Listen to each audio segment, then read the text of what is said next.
Cool. Okay, so I guess video 2, day 2, however you want to count it, whatever. Um, Before I put in the car, I gotta remove some tabs. Before I do some measurements, I'm remove some tabs, do a little cutting, grinding, whatever, a little free stuff, cause I'm broke. Most people that's building stuff is broke, so you know, a little free stuff here and there save me some time. So I saw online the tabs you had to remove. This one, these two big plugs, these two. I saw people removing those. I don't think they had to come off.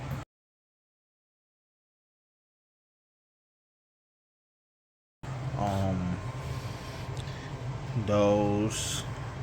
I think you gotta take these two off. I'll probably take these two off because my transmission is small. It looks like it was just holding some plastic clips. That one, I'm not sure. I'll probably leave that. And I know I had to get a adapter or a 90 for my breather so I can run a breather too. But alright, let me get the shaving, cleaning up, and we'll look at it afterwards. So far got that one cut, those cut. I haven't cut this or this one. I don't know if I would need to cut these two. My trans tunnel is kind of wide in this area. It's kind of tight right up around here, so I might not have to get rid of those. Cut that one, cut that one. If you ever want to learn how to cut this or cut bell housings off, like behind the pump and stuff, your best two tools you need: Sawzall, bimetal blade, cheap old Harbor Freight grinder. I cut all this stuff off with a Sawzall. I use the grinder to get in this little tight spot because you can see it don't really fit. You got to see if you don't get in the wrong spot with the Sawzall, it'll bump too. And that's a bump in the head because I don't have a guard on it no more. Guard broke, so. But I don't know. I kind of want to cut these, but I kind of don't. I might cut just diagonal through all of this, and I might cut that. I'm not cutting these off unless I absolutely have to, because this is gonna be a pain. By the way, this shape. So, yep. Oh well. About another, I don't know, 45 minutes worth of cutting and grinding, and should be semi set up. See, it's getting dark outside now, so temperature's starting to drop. So I don't know how much longer I'm gonna be out here. It's done went from 60 in my shop to getting closer down to 40s. I got the kerosene heater going. Wood stove still over there burning, wide open. I got the forced air on, trying to keep the embers real hot. I just threw a new piece of wood in there, but man, no insulated shop is kind of sucks. So, but anywho, less griping. I'm gonna go ahead and get these ground down kind of smooth. I'm not gonna take them all the way down finish. Oh, there was one right here that I took off. Best thing to do if you're ever doing this, please don't mount it to the motor. Take it off so you can turn it on side, cut it easier, grind it easier. It works a lot better. Me, I was stupid, anxious, wanted to get it together, so I mounted it, and I don't feel like dismounting it because it was a pain to mount. Anywho, let me finish this off and we'll get back to it. Well, I guess that ends my night for tonight. I got it off because I was almost cut all the way through and broke it off, but destroyed my last blade I had. I ain't got it anymore. And I still got that one to cut off on both sides. I'll grind it a little bit, give y'all an idea what it looks like, but I think this might be the last part today. It's getting real cold out here real quick. Okay, I'm gonna call it for today. It's good enough. It's not sharp, or I cut all these off, so when I'm putting it in, I can rub my hand across it. It's not all sharp and nicky or anything like that. So I guess next is get it in here. Oh man, that's gonna be some fun. Hello, welcome to the underside of my Super. I'll post a clip, but I tried to pick it up and go to the top side. That one gonna work.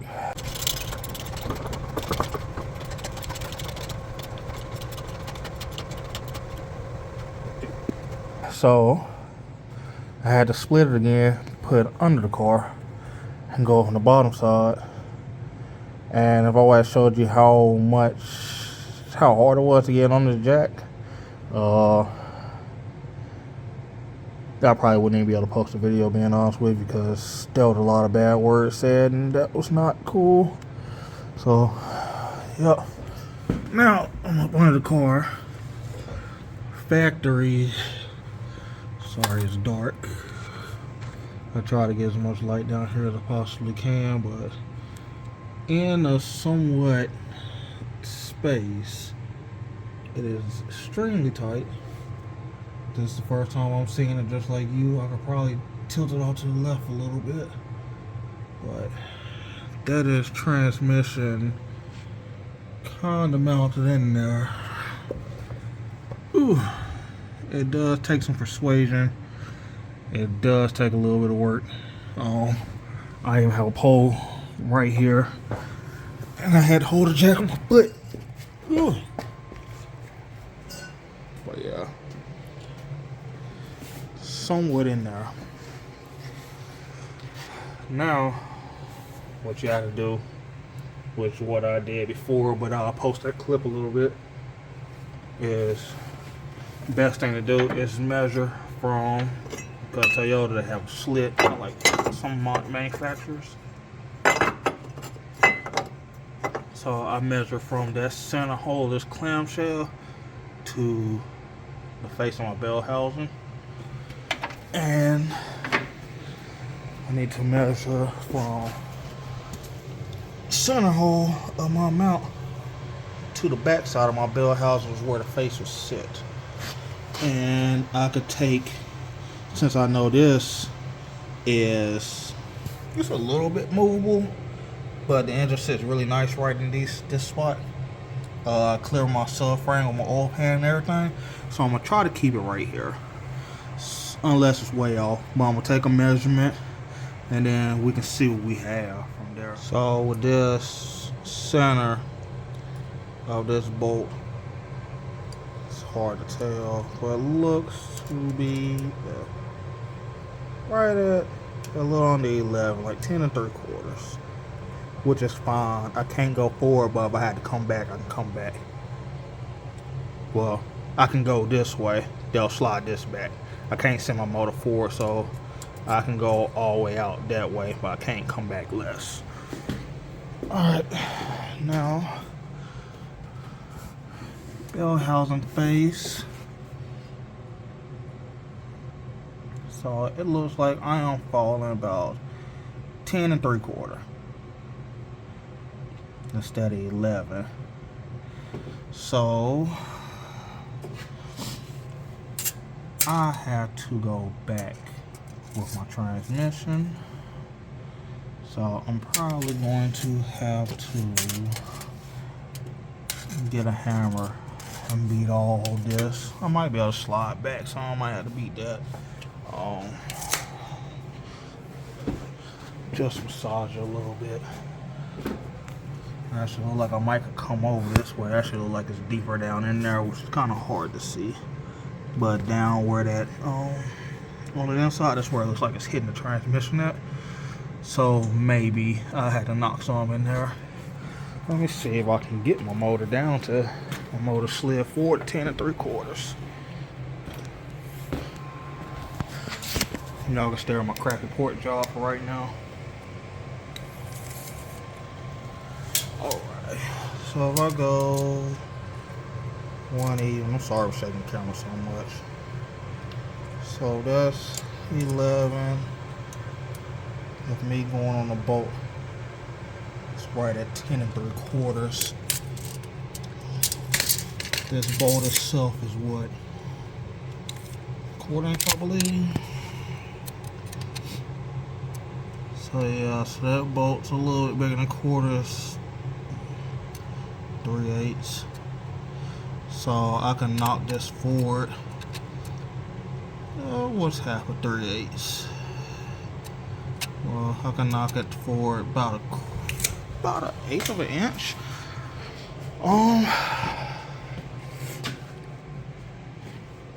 I would probably, and that way I could just notch my subframe right here in the front.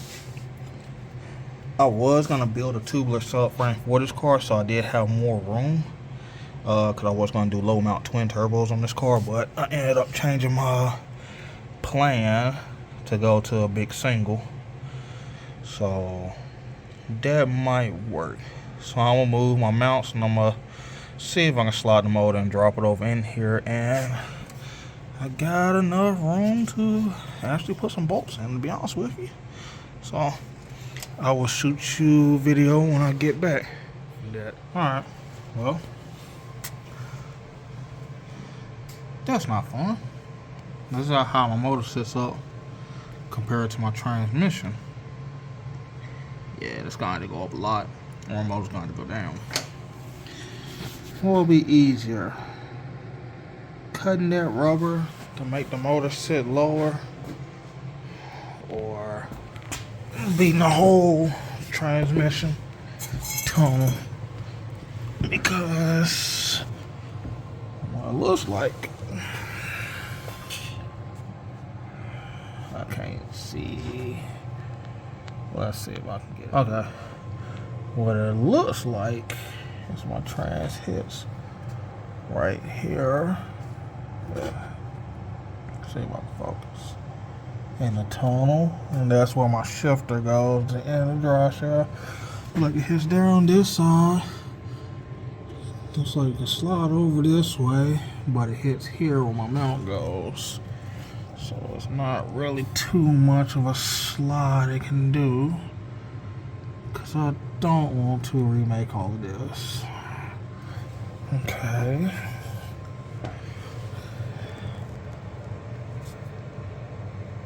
That up there that I said don't cut, yeah, that has to come off.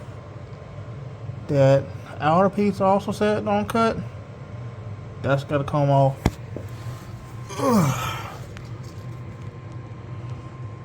Looks about like the same on this side too. And I think if I do that, I can gain about another half inch or so. But I saw some guys talking about you gotta cut these tabs off the back, you know, do it, save yourself the headache. Probably gotta do that too. Oh man, because I can feel above my transmission. So up here where my tab was, this area, but that tab right here, ow, and that tab up here is definitely touching. That right there, this is definitely touching.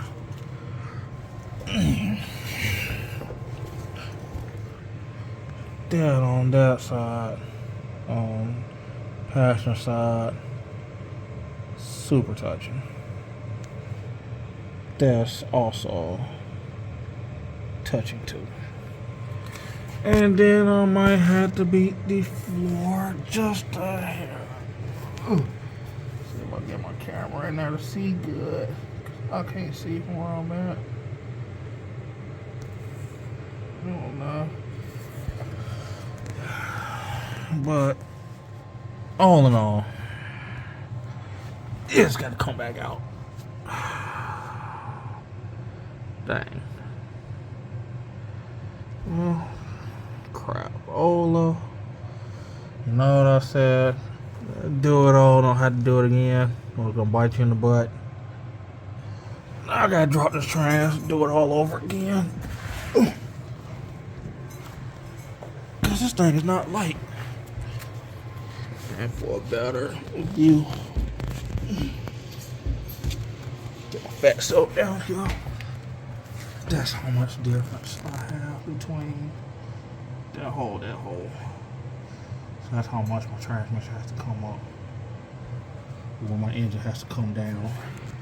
Which it looks like I have plenty of room. I might have to bend my subframe a little bit right there in the front. I'll probably cut it real well. Cut, piece out, move forward real well, then drop it. That'll be easier. So either I'm gonna have to meet in the middle.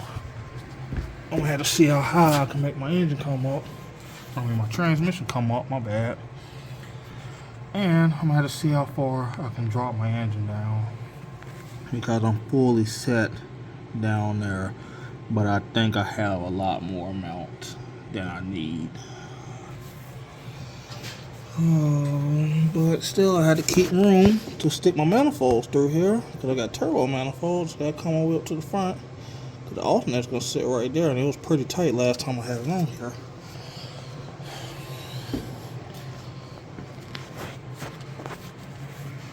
Same with this side. Okay, it looks like that mount is actually going to go down just a hair. If it really could. So I think that mount is a little too thick. So I'm going to drop the rubber. I'm going to cut some of the rubber off of them and see if I can make it drop down. I'll probably cut, I don't know, a quarter-inch off of it. I'll just take a little bit off of the tom and set it down in here and see how low I can get before I start running into problems. But that's going to be another day. Probably same video, but another day. As of right now, the stopping point for me, I got maybe another 4 hours in it. I started about 1 o'clock. It's 4:50, so right at 4 hours. But at least I have an idea of what needs to be done and where my next step is. So next thing will be motor back out, transmission back out, everything on the floor. Good old fun.